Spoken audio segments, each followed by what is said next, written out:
হে আজরাইল, আমার জগতের সৃষ্টি পরিমাণ সহকারী তোমাকে দিলাম, আমার তামাম আসমান জমিনের সৃষ্টি পরিমাণ ক্ষমতা তোমাকে দিলাম। জাহান্নামের 70,000 ফেরেশতা জাহান্নামের শিকল আর রশি নিয়ে তোমার সহকারী হবে। আমি আজ তোমাকে গজবের রাগের কোপের বস্ত্র পরিধান করালাম। যাও, আজ ইবলিসের রূহটা তুমি বার করে নাও। হযরতে আজরাইল আলাইহিস সালাম এমন রূপ ধারণ করবেন, প্রিয় নবী সাল্লাল্লাহু আলাইহি ওয়াসাল্লাম বলেন, ওই চেহারা যদি জমিনওয়ালারা একবার দেখতো তাহলে সব বেহুশ হয়ে জনমের মতো বেহুশ হয়ে যেত। ইবলিস তার রূহ কবজ করার জন্য আসবে, পৃথিবীর এক প্রান্তে পালাবে, গিয়ে দেখবে আজরাইল, আর এক প্রান্তে পালাবে, দেখবে আজরাইল। অবশেষে এই ইবলিস আদমের কবরের ধারে চলে যাবে, গিয়ে বলবে, হে আদম রে, তোমার জন্য অভিশপ্ত হয়ে গেলাম, তোমার জন্য আজ আমি শয়তান হয়ে গেলাম। তারপরে এবারে ইবলিস দৌড়দৌড়ি করবে, সমুদ্রে লুকাতে যাবে, সমুদ্র জায়গা দেবে না, যেখানে লুকাতে যাবে জায়গা দেবে না। এবারে চলে যাবে আসমান থেকে আমার আল্লাহ পাক ইবলিসকে যে জায়গায় ফেলে দিয়েছিলেন সেই জায়গাতে যাবে, বসরায়। বসরায় বাইসান বলে একটা জায়গা, বাইসান, ঠিক যেখানে আল্লাহ তাকে নামিয়ে দিয়েছিলেন ইবলিসকে, সেখানে যাবে। আজরাইল, তুমি আমার রূহটা কিভাবে কবজ করবে? বলবে, জাহান্নামের আগুন দিয়ে তোর রূহ কবজ করব। সব ফেরেশতারা মারবে, কঠিন আঘাত করবে, ইবলিস বেহুশ হয়ে যাবে, গলা দিয়ে একটা আওয়াজ বার হবে, এমন আওয়াজ, আমার নবী বলেন ওই আওয়াজ যদি দুনিয়ার মানুষেরা শুনতে পেত তাহলে সব বেহুশ হয়ে পড়ে যেত, তার রূহ বার করে নেওয়া হবে, কিচ্ছু থাকবে না। আল্লাহ পাক বলবেন, এই আজরাইল, সাগরের সময় শেষ, সমুদ্রের সময় শেষ, যাও সমুদ্রকে বিনষ্ট করে দাও। হযরতে আজরাইল আলাইহিস সালাম সমুদ্রের ধারে এসে এক বিকট চিৎকার দেবেন, সমুদ্র কাঁদবে, হায় রে, কোথায় আমার তরঙ্গ, কোথায় আমার সেই সমস্ত আশ্চর্য বিষয়। এমন আজরাইল চিৎকার দেবেন, এক চিৎকারে সমুদ্রের পানি সব শেষ হয়ে যাবে, কিচ্ছু থাকবে না, সমুদ্র শেষ। আল্লাহ বলবেন, পাহাড় পর্বতের সময় শেষ, যাও ধ্বংস করো। আজরাইল আলাইহিস সালাম পাহাড়ের ধারে আসবেন, পাহাড় কাঁদবে, কোথায় আমার সেই উচ্চতা, কোথায় আমার সেই গঠন, কিন্তু এমন চিৎকার মারবেন পাহাড় পর্বতগুলো ধুলোর মতো উড়বে।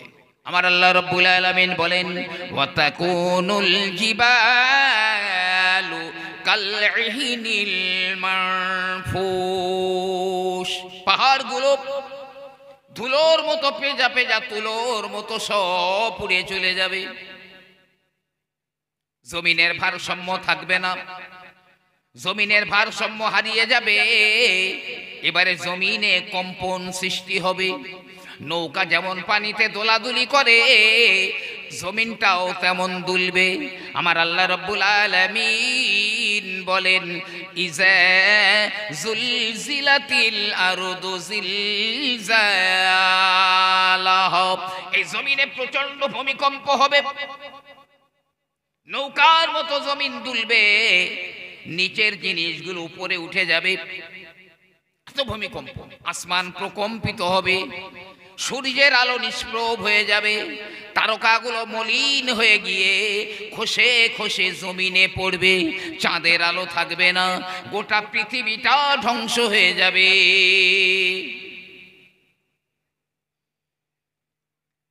থাকবে আরশ বহনকারী 8 জনা ফেরেশতা, জিবরাইল, মিকাইল, ইসরাফিল, আজরাইল 4 ফেরেশতা, 8 আর 4 12, আর থাকবে শয়তান, 13 জনা বাকি থাকবে, মাত্র 13 জনা বাকি থাকবে। আমার আল্লাহ রাব্বুল আলামিন বলবেন, হে আজরাইল, জমিনের সময় এসে যাও, জমিন ধ্বংস করে দাও। আজরাইল আলাইহিস সালাম জমিনে চলে আসবেন। জমিন কাঁদবে, কোথায় আমার পাহাড়, কোথায় সমুদ্র, কোথায় গাছপালা, ঘরবাড়ি। কিন্তু এমন চিৎকার আজরাইল দেবেন, সঙ্গে সঙ্গে জমিনের প্রাচীরগুলো ধ্বংস হয়ে যাবে।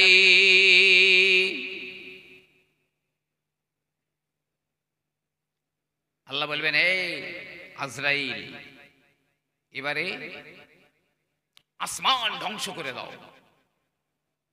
আসমানের উপরে হযরতে আজরাইল আলাইহিস সালাম চিৎকার মারবেন, আসমানটা ভেঙে ভেঙে জমিনে পড়বে। ইজাস সামাউন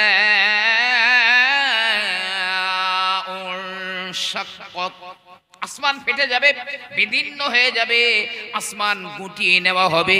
কাতাইস সিজিল্লিল কুতুব, কিতাব যেমন গুটিয়ে নেওয়া হয়, আমার আল্লাহ পাক আসমানকে গুটিয়ে নেবেন।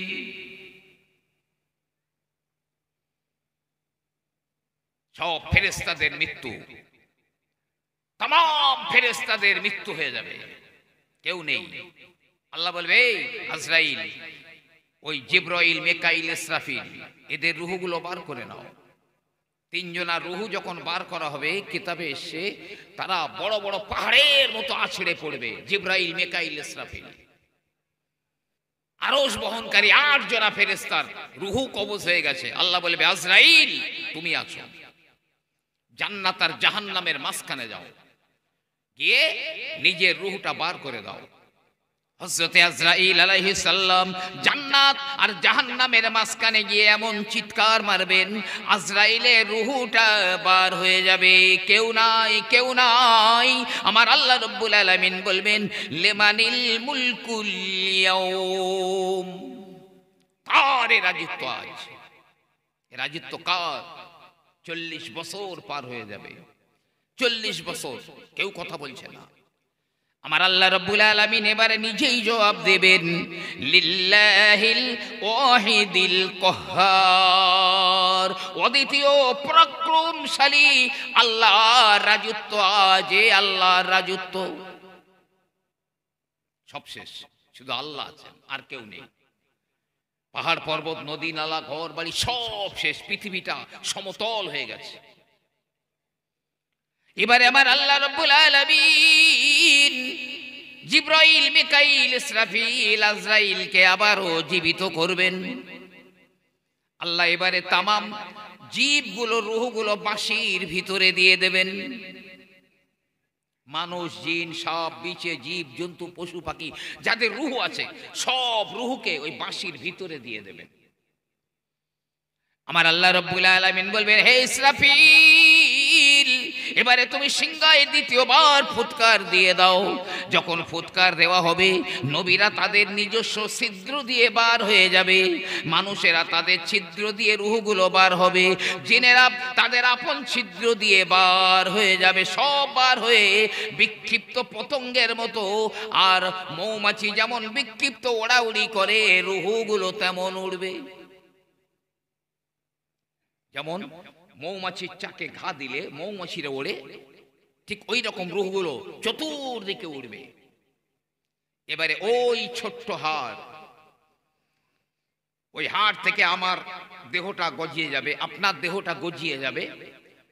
কিভাবে উঠবে কবর থেকে? যেমন মাটিতে দানা পুঁতলে অঙ্কুর বার হয়, চারা বার হয়, আমাদের দেহগুলো কবরের ভিতর থেকে ঠিক ওই রকম অঙ্কুর হয়ে বার হবে, কবরের উপরে দাঁড়িয়ে যাবে, তবে রূহ থাকবে না, তার ভিতরে কোনো রূহ থাকবে না। আমার আল্লাহ রাব্বুল আলামিন এবারে বলবেন, যে রূহ দুনিয়ায় যে শরীরের ভিতরে ছিলে, ওই শরীরের ভিতরে ঢুকে যাও। আমার রূহটা আমার দেহে আসবে, আপনার রূহটা আপনার দেহে চলে যাবে, সবার রূহ নিজে নিজে ওই শরীরের ভিতরে ঢুকে যাবে। ওই মানুষেরা বলবে, ইয়া ওয়াইলানা من بعثنا من مرقدنا هذا ما وعد الرحمن وصدق المرسلون। যে কে আমাদের মাকবারা থেকে, কবর থেকে কে ওঠালো? তখন বলা হবে হাযা মা ওয়াদার রহমান, এই দিনের ওয়াদা আমার আল্লাহ করেছিলেন। সাদাকাল মুরসালিন, সব নবীরা যার সত্যায়ন করেছিলেন। এই সেই দিন, কিয়ামতের দিন। মানুষ মরবে, প্রথম যে রাত আসবে কবরের প্রথম রাত, কবর কি পহেলে রাত, এত ভয়াবহ রাত জীবনে কেউ কোনোদিন দেখেনি আর দেখবে না। তারপরের দিনটা আসবে কিয়ামতের দিন, এই রকম ভয়াবহ দিন কেউ কোনোদিন দেখেনি আর দেখবে না। কি রকম হবে অবস্থাটা?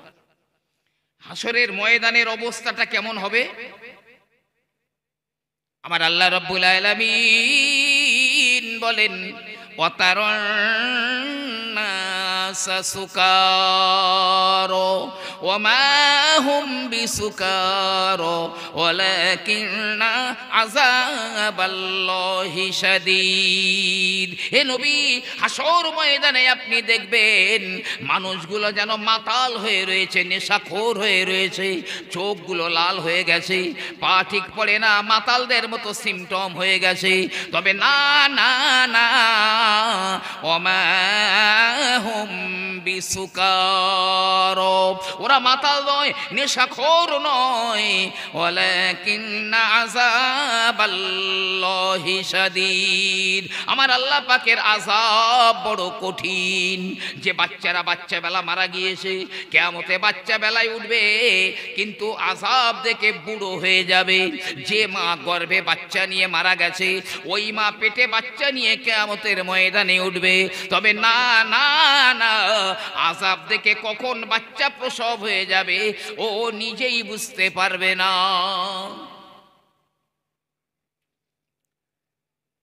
কখনো শুনে থাকবেন, সচরাচর আমিই বলি, ভাই অসুবিধা হচ্ছে নাকি আপনাদের?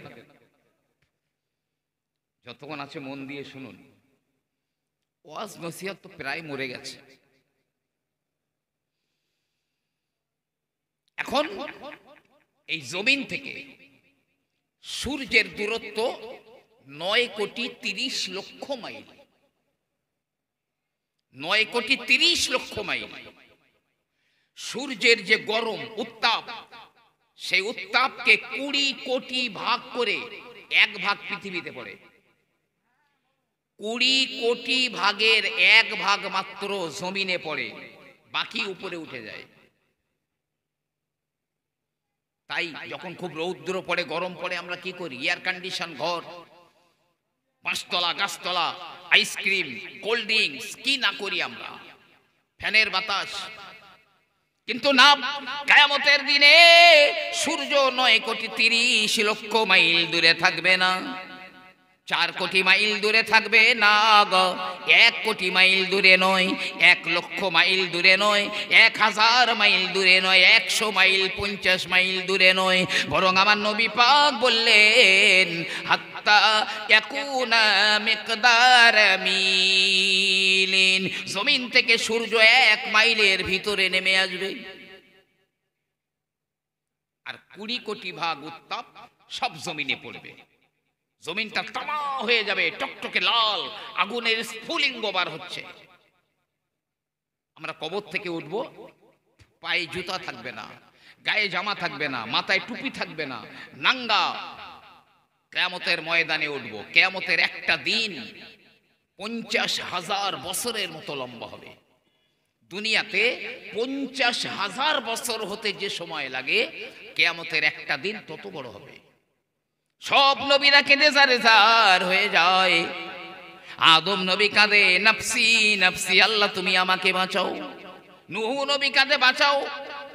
ইব্রাহিম নবী কাঁদে আল্লাহ তুমি শুধু আমাকে বাঁচাও। মুসা নবী কাঁদে আল্লাহ আমাকে বাঁচাও গো। সব নবীরা কাঁদে। ঈসা নবী কেঁদে কেঁদে বলে ও আমার মাওলা, আমি আমার মা মরিয়মের জন্য কাঁদি না, শুধু আজ তুমি আমাকে বাঁচিয়ে দাও। সব নবীরা কাঁদছেন। উম্মতের খবর কি হবে? শুধু আমার নবী, বিশ্ব নবী হাবিবুল্লাহ মদিনাওয়ালা, তিনি কেঁদে জারে জার হয়ে বলেন, আল্লাহ ও আমার মাওলা গো, আমি আব্দুল্লাহর বেটা, আমি মুহাম্মদ রসুল, আমাকে বাঁচাতে হবে না, হবে না, হবে না, আমি বাঁচতে চাই না। ও গা মাওলা গো, আমার গুনাহগার উম্মত গুলোকে বাঁচিয়ে দাও। উম্মত এত নিমক হারাম, এত বিশ্বাসঘাতক, সে নবীর আদর্শ ছেড়ে কোনো প্লেয়ার, কোনো নায়ক, কোনো নায়িকা, কোনো গায়ক, কোনো গায়িকা, কোনো ড্যান্সার আজ তাদের আখলাক চরিত্র জীবনে বাস্তবায়িত করছে। কি মুখ দেখাবে কিয়ামতে? নবী পাকের সামনে কি মুখ দেখাবে? মানুষেরা কাঁদবে, নিজের জন্য কাঁদবে, বাঁচাও বাঁচাও, নফসি নফসি। ও ভাইজানেরা, এত কান্না কাঁদবে, চোখের পানি শেষ হয়ে যাবে, চোখ দিয়ে রক্ত ঝরবে, রক্তের দরিয়া বয়ে যাবে, ঘামের মধ্যে মানুষেরা ডুবে থাকবে। গুনাহগার যেমন, তার ঘাম সেই কিয়ামতের ময়দানে হবে তত। কেউ বা গিরো পর্যন্ত ঘামে ডুবে রয়েছে, কেউ বা হাঁটু পর্যন্ত, কেউ বা কোমর, কেউ বা বুক, কেউ বা গলা, কেউ বা হাবুডুবু খাবে ঘামের ভিতরে। কঠিন অবস্থা, বিচার হবে। মানুষ এত এত কষ্ট পাবে, সব ছুটে আদম নবীর কাছে যাবে। হে আমাদের বাবা আদম, আল্লাহ জান্নাতে দিক আর জাহান্নামে দিক, অন্তত এই আযাব থেকে বাঁচিয়ে, আযাব সহ্য করবার মতো নয়, আপনি একটু সুপারিশ করুন। না, এখানে হবে না, আমার কাছে হবে না, চলে যাও। কারণ আল্লাহ আমার জান্নাতের সব হালাল করে দিয়েছিলেন, শুধু বলেছিলেন লা তাকরাবু হাযিহি শাজারা, কিন্তু আমি সে কথাটাই মানতে পারিনি। এখন আজ আমি আমার নিজের জন্যই ব্যস্ত। ইব্রাহিম নবীর কাছে চলে যাবে, তবে আদম নবী বলবেন, তবে আমি বলছি ইযহাব ইলা গায়রিহি, অন্যের কাছে যাও। তবে আমার ব্যক্তিগত মত হলো ইযহাব ইলা ইব্রাহিম, ইব্রাহিম নবীর কাছে যাও। এ আমাদের জাতির পিতা, ইব্রাহিম নবী হচ্ছেন আমাদের জাতির পিতা। আমার আল্লাহ বললেন মিল্লাতা আবিকুম ইব্রাহিম, তোমাদের জাতির পিতা হলেন হযরত ইব্রাহিম। মানুষের ইব্রাহিম নবীর কাছে যাবে, হে আমাদের, হে আল্লাহর খলিল ইব্রাহিম, একটু সুপারিশ করুন, আল্লাহ আমাদের বিচার করে দিন, আর সইতে পারি না হাসরের ময়দানের কষ্ট। ইব্রাহিম নবী বলবেন আমার দ্বারা সম্ভব না। আমার জাতিরা আমাকে বলেছিল, এই তুমি যাবে না ইব্রাহিম ওই মেলায়? আমি বলেছিলাম আনা সাকিমুন, আমি অসুস্থ। যদিও শারীরিক দিক দিয়ে আমি অসুস্থ ছিলাম না, তবে আমার অন্তরে ব্যাধি ছিল। আল্লাহ যদি বলে এই ইব্রাহিম তুমি বলেছিলে আমি অসুস্থ, এই কথা কেন বলেছিলে? যখন আমি আমার স্ত্রী সারাকে নিয়ে যাচ্ছিলাম, এক জালেম বাদশা সে আমার স্ত্রীর উপরে নজর করেছিল, আমি তখন বলেছিলাম, বাদশা বলেছিল এ কে হয়? আমি বলেছিলাম এ আমার বোন হয়। আল্লাহ যদি বলে ও কথা বলেছিলে কেন? ওই নিয়ে আমি এখন আমার মাথা পাগল, চলে যাও। ইযহাব ইলা গায়রিহি, অন্য জায়গায় চলে যাও, এখানে হবে না, হবে না, হবে না।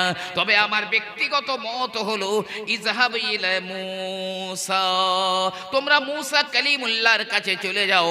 মানুষেরা মূসা কালিমুল্লাহর কাছে গিয়ে বলবে, হে কালিমুল্লাহ আপনি একটু সুপারিশ করুন, আল্লাহ আমাদের বিচার করে দিন, আর পারি না।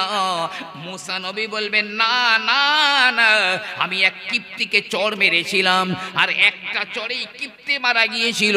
আমার আল্লাহ যদি বলেন এ মূসা কেন মানুষ তুমি খুন করেছিলে, কি জবাব দেব? আমার দ্বারা হবে না, এখন আমার নিজের জন্যই আমি ব্যস্ত। ইযহাব ইলা গায়রিহি,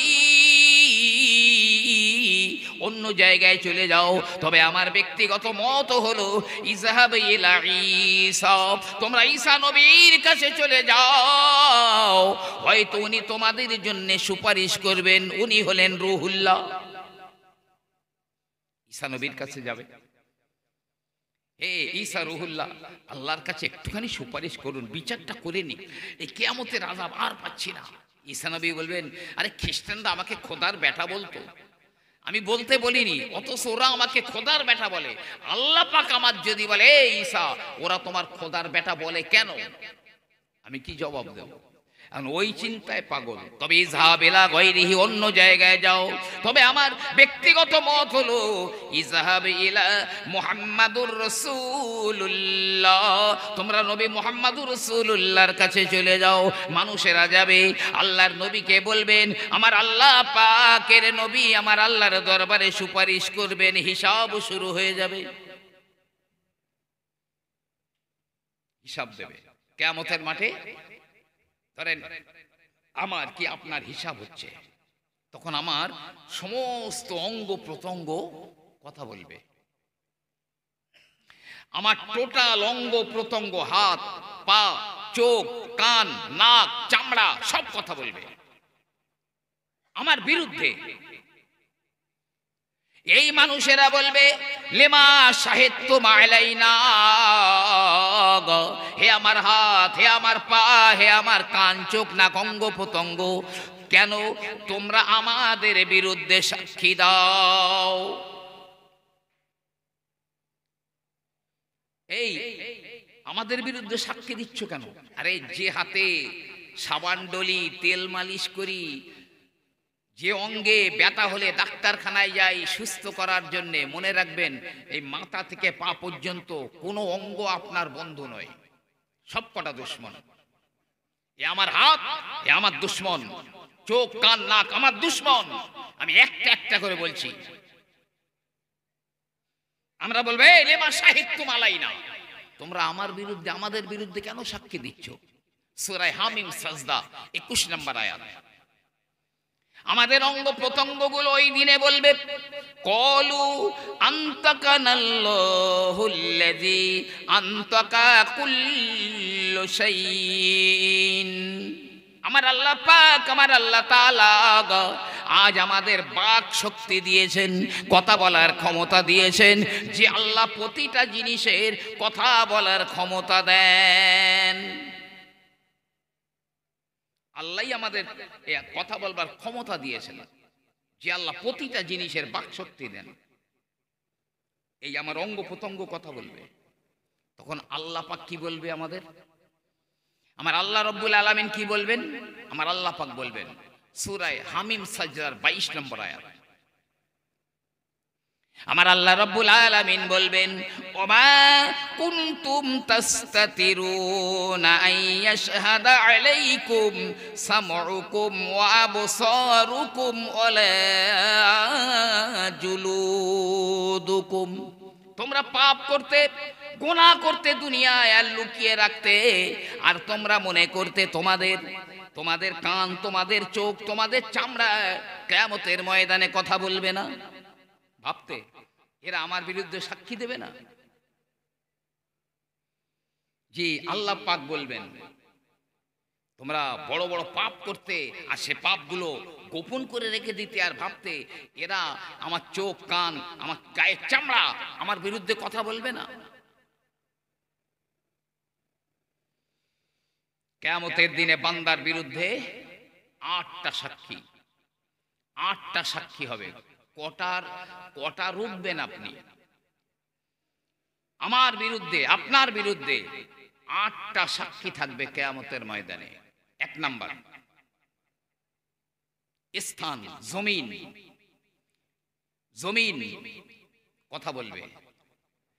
আমার আল্লাহ রাব্বুল আলামিন বলেন ইয়াউমা ইযিন তুহাদ্দিসু আখবারাহা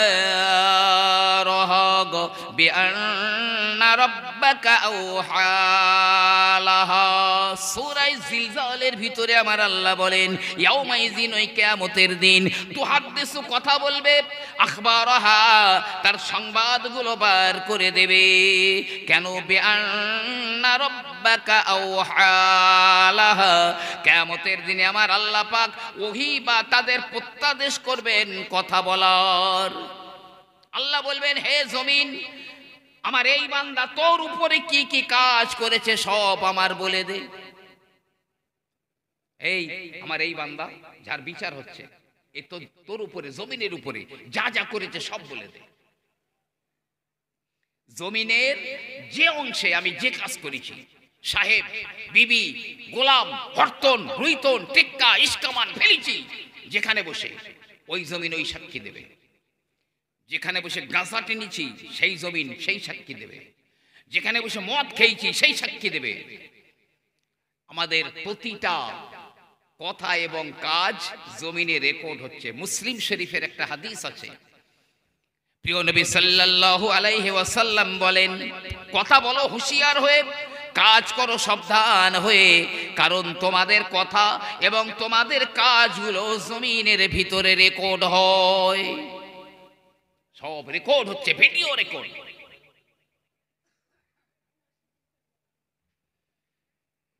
আল্লাহ জমিনকে যখন বলবেন তখন ওই জমিন সব সংবাদ বার করে দেবে। কিভাবে বন্ধ করবে, কিভাবে আমরা বন্ধ করব সেই জমিনের মুখ?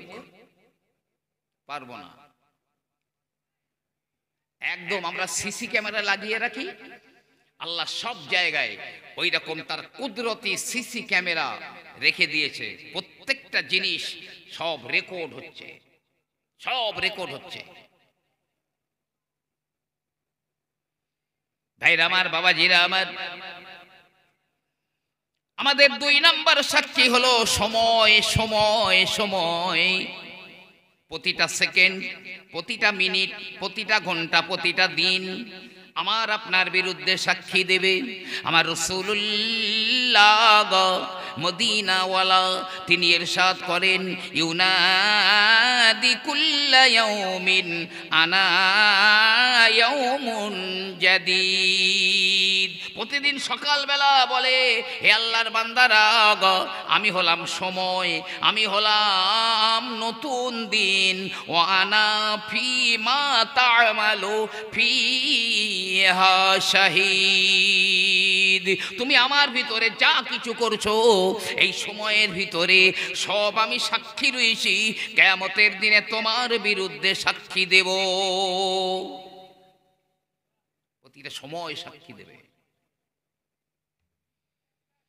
আমি কিন্তু কোরআন এবং হাদিস বলছি। প্রতিটা মুহূর্ত আমরা তো সময়ের মূল্য দেই না।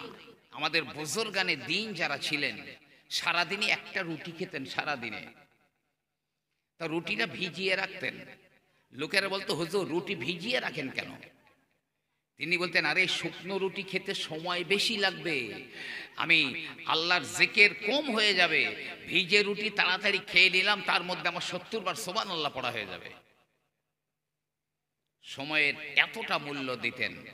তবে পীর জুলফিকার আহমদ নকশবন্দি তিনি লিখছেন, অলস জীবন কাফেরের জীবন, অলস জীবন কাফেরের জীবন। সময় আমার আপনার বিরুদ্ধে সাক্ষী দেবে। আল্লাহ আমাদের দুনিয়াতে কেন পাঠিয়েছেন? 1 নাম্বার, আমার আল্লাহ বলেন, ইল্লা লিয়াবুদুন, ইবাদত করার জন্য। অপর জায়গায় আমার আল্লাহ পাক বললেন, আল্লাযী খলাকাল মাউতা ওয়াল হায়াত লিয়াবলুয়াকুম আইয়ুকুম আহসানু আমালা। ওই আল্লাহ যিনি মানুষের হায়াত দিয়েছেন আর মওত দিয়েছেন, এই জন্যে আমার আল্লাহ পাক দেখবেন কে কত নেক আমল করতে পারে। আর কিছু দেখবেন না। আল্লাহ কে কোন বংশ দেখবেন না, কার চেহারা পরিষ্কার না কালো দেখবেন না, সে রোগা না পাতলা দেখবেন না, ধন সম্পদও দেখবেন না। কে বলছে? আমার আল্লাহ পাক বলছেন। আমার আল্লাহ পাক বলেন, ইন্নাল্লাহা লা ইয়ানজুরু ইলা সুওয়ারিকুম, আল্লাহ তোমাদের চেহারা দেখেন না, ওয়ালা মিন আমওয়ালিকুম, ধন সম্পদ আমার আল্লাহ দেখেন না। তবে কি দেখেন? আল্লাহ বলেন, ওয়ালাকিন ইয়ানজুরু ইলা কুলুবিকুম ওয়া আমালিকুম, আল্লাহ তোমাদের কলব দেখেন, আর তোমাদের আমল আমার আল্লাহ দেখেন। মনে রাখবেন কিয়ামতের দিনে কিছু কাজে আসবে না। ইয়াউমা লা ইয়ানফাউ মালুন ওয়ালা বানুন, তোমার মাল তোমার সন্তান সন্ততি কিয়ামতের দিনে কোনো কাজে আসবে না। ইল্লা মান আতাল্লাহা বিকলবিন সালিম, কিন্তু আল্লাহ যাকে কলবে সালিম দিয়েছেন, সুস্থ অন্তর দিয়েছেন, সেই ওই অন্তরটাই আল্লাহ দেখবেন, আর কিচ্ছু দেখবেন না। তোমার মাল তোমার সম্পদ তোমার সন্তান সন্ততি কোনো কাজে আসবে না। তুমি আমল করেছো কি, আর তোমার কলবের মধ্যে কতটা তাকওয়া রয়েছে, পরেজগারি রয়েছে, এই দুটো জিনিস আমার আল্লাহ রাব্বুল আলামিন দেখবেন কিয়ামতে। জি, আমার আল্লাহ বলেন ইন্না আকরামাকুম ইনদাল্লাহি আতকাকুম, তোমাদের মধ্যে আল্লাহর কাছে ওই ব্যক্তি প্রিয় যার ভিতরে তাকওয়া রয়েছে, পরেজগারি রয়েছে, সেই প্রিয়। আল্লাহ কিছুই দেখেন না। বিদায় হজের দিনে আমার নবী পাক বললেন, আমি বংশ মর্যাদাকে আজ দুপায়ে দলিত করে দিলাম। সাদার উপরে কালোর কোনো প্রাধান্য নেই, কালোর উপরে সাদার কোনো প্রাধান্য নেই, আরবদের উপরে আজমিদের কোনো প্রাধান্য নেই, আজমিদের উপরে আরবদেরও কোনো প্রাধান্য নেই। বিচার হবে তার আমল আর তার কলব। তবে আমাদের কলবগুলো কিন্তু রোগাক্রান্ত হয়ে গেছে, রোগ হয়েছে কলবে। আমাদের বাইরে যেমন রোগ হয় না, আমাদের কলবে সেই রকম রোগ আছে। এ কথা কে বলেছেন? আমার আল্লাহ পাক বলেছেন। আমার আল্লাহ পাক বলেন ফি কুলুবিহিম মারাদুন, ওদের অন্তরে রোগ রয়েছে, ফাযাদাহুমুল্লাহু মারাদা, ওই রোগের যদি চিকিৎসা না করে, ট্রিটমেন্ট না করে, তাহলে আমি আল্লাহ পাক ওই রোগ আরো বাড়িয়ে দেব। ওই রোগ নিয়ে যদি তারা কবরে চলে আসে, ওয়ালাহুম আযাবুন আলীম, তাদের জন্য কঠিন কঠিন শাস্তি আমি আল্লাহ রাব্বুল আলামিন রেখে দিয়েছি ওই রোগ নিয়ে যদি আসে। ভাই, সাপুড়েরা দেখবেন বিন বাজায়, বিন মানে নাগিনবাসী। তো যদি নাগিনবাসী বাজায়, ওই আশেপাশে যদি কোনো বিষধর সাপ থাকে, সেই সাপ তার গর্তের ভিতরে সে চুপ করে থাকতে পারবে? পারবে না, ঠিক বেরিয়ে আসবে, একদম বার হতেই হবে। তবে যার মধ্যে বিষ নেই ওরা আসবে না। এই ঢোড়া সাপ, হেলে সাপ, ডাঁড়ার সাপ এরা আসবে না। বিষধর কেউটে, গোকরো যার বিষ রয়েছে এরা আসবে। বাঁশি ও ওই মানে বিনের আওয়াজ, নাগিনের আওয়াজ পেলেই ওরা ছুটে আসবে হাঁ হাঁ করে। মসজিদে আমার আল্লাহ রাব্বুল আলামিনের নাগিন বাজে মানে আযান হয়। যারা ঈমানদার, যারা পরেজগার, ওই আজান শুনে ঘরের গর্তে বসে থাকতে পারে না, ওরা নিশ্চয়ই ঘর থেকে বার হয়ে মসজিদে চলে আসবে।